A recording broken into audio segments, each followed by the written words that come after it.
মোৰ গাঁৱৰ ঘৰখনৰ পদূলি। এয়া মোৰ গাঁৱৰ ঘৰৰ বাৰীখন। আপোনালোকে শেষলৈকে চাব আৰু মোৰ কৰ্মজীৱনৰো কিছু কথা মই আপোনালোকক ক'ম। মই প্ৰথম কৰ্মজীৱনত কি লৈছিলোঁ আপোনালোকে চাই থাকক সম্পূৰ্ণ ভিডিঅ'টো আপোনালোকে দেখিবলৈ পাব।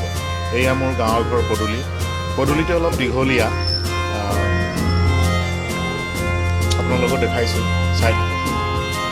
আৰু ইয়াতে মই ডাঙৰ দীঘল হৈছিলোঁ। এই ঘৰখনতে মই ধূলি বালি খেলি ডাঙৰ দীঘল হৈছিলোঁ।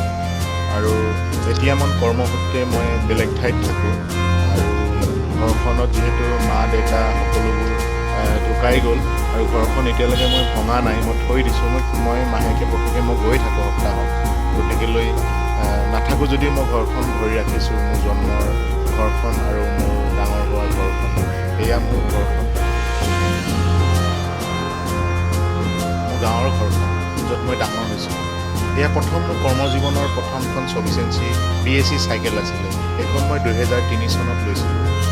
কাৰণ মই এটা প্ৰাইভেট কোম্পানীত, মাল্টিনেশ্যনেল প্ৰাইভেট কোম্পানীত চাকৰি কৰিছিলোঁ, হিন্দুস্তান ইউনিলিভাৰ লিমিটেডত। আৰু মই এতিয়া ৰিজাইন দিছোঁ, এতিয়া নকৰোঁ। প্ৰথমখন মোৰ চাইকেল, এইখন এতিয়াও আছে। আৰু প্ৰথমখন এইখন মটৰ চাইকেল ফেশ্বন প্লাছ বুলি ওলাইছিলে 2004 চনৰ 22 এপ্ৰিলত মই লৈছিলোঁ। আৰু এইখন বৰ্তমান মোৰ দাদাই চলাই আছে। এইখনে মোৰ সেইখন প্ৰথম কৰ্মজীৱনৰ ফেশ্বন প্লাছ বাইকখন। আৰু এই বাইকখনত বহুত স্মৃতি আছে। আমি দুজন নহয় তিনিজন আমি উঠি কিনি বিহু চাইছিলোঁ, বিহু মাৰিছিলোঁ। পংকজ বৈদ্য বুলি আছিলে লগৰ, এজন বসন্ত দৌৰা বুলি আছিলে, লাজুমৰ হয়, এজন কাকপথাৰ ল'ৰা। গতিকেলৈ এই বাইকখনৰ এটা স্মৃতি আজিও যে দাদাই ধৰি ৰাখি থৈ দিছে,